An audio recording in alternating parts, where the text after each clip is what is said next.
The Oklahoma Court of Criminal Appeals has issued a stay for Richard Eugene Glossip until September the 30th.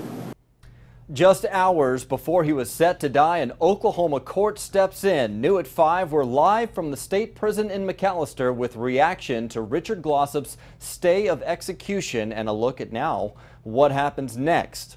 Good evening. Thanks for joining us here at 5. I'm Brian Sanders. The Oklahoma Court of Criminal Appeals postponed Glossip's scheduled execution for 2 weeks. The decision comes after his attorney submitted new evidence to the court. 2 Works For You reporter Will Dupree is live at the state penitentiary where Glossip still remains on death row. Will? Well, Brian, Glossip's attorneys celebrated earlier here outside the prison. It's been a dramatic day, to say the least, for them, as the stay of execution came just a few hours before Glossip was set to die.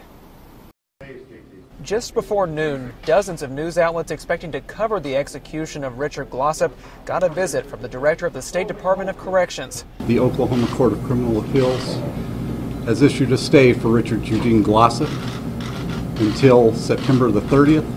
Robert Patton shared the news just a few moments after telling Glossip's family, friends, and legal team. They embraced outside the prison and told us how Glossip reacted. Richard was there and we said there's been a stay, and he became ecstatic. He said yes, and he pounded on the window. He was just so happy. Glossip was convicted for the beating death of his boss, Barry Van Treese. Another man, Justin Sneed, testified that Glossip paid him to commit the murder. Glossip's legal team turned in new evidence they say proves Sneed set up Glossip. The court granted the stay of execution so that it could get more time to review this information. It's impossible to take in that you're going to kill a person and then to get news like this that he's going to live life, death. Sister Helen Prejean was among the people Glossip chose to witness his execution. The nun is an outspoken opponent of the death penalty. So it's a day of justice, and for the people of Oklahoma.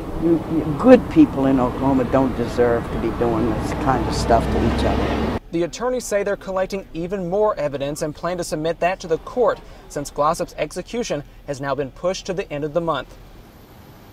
Well, family members and friends of Richard Glossip's gathered outside the prison here earlier too. Why they're calling this day a blessing, coming up tonight on 2 Works For You at 6. Reporting live in McAlester, Will Dupree, 2 Works For You. Governor Mary Fallin, who refused to grant a reprieve, says the legal system is the proper place for Glossip and his attorneys to argue the merits of his case. In a statement released to 2 Works For You, the governor says her office will, quote, respect whatever decision the court makes, as we have throughout this process. She continues to say that she's praying for the Van Treese family.